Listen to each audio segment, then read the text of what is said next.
Здравейте на всички, които ме гледат. Аз съм Ракчет. Днес ще ви покажа как да си направите мишката пъничка. Първо влизате в вашия интернет браузър.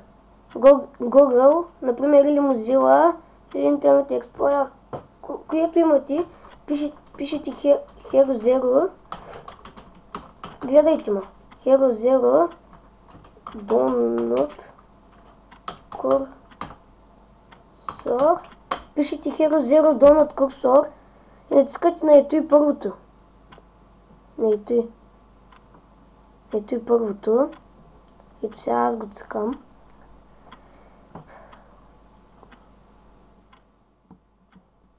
И изчаквате. Сега. И ето го. Теглите ето и.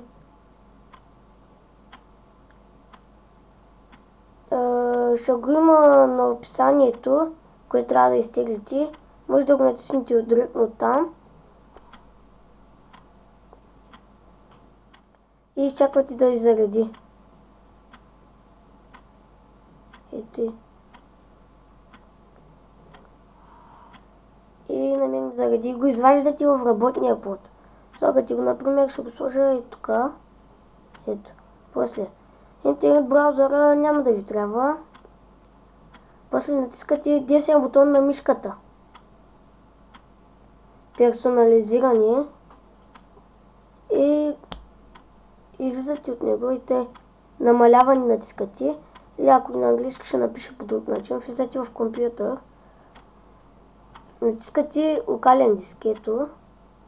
Локален диск. Windows. И търсите Cursors. Ето го. И го поставите вътре. Ето. И натискате продължи. Изчаквате.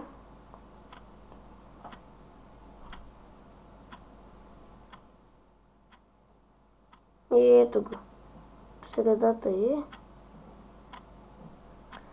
И пак влизате в персонализиране. Натискате ето тук. Промяна на курсорите на мишката. Той вече няма да ви трябва. И тук натискате преглед. Пишете, той излиза първи. Ето го, Hero Zero Download Mouse. И правите всичките така. Ето. И след това мишката ви става. Като направите всичките мишки тук на пъничка, като ги направите, натискате запиши като и го преименувате както си искате. Например, аз ще го преименувам Крази или Лут, както си искате. Това беше от мен. Чао!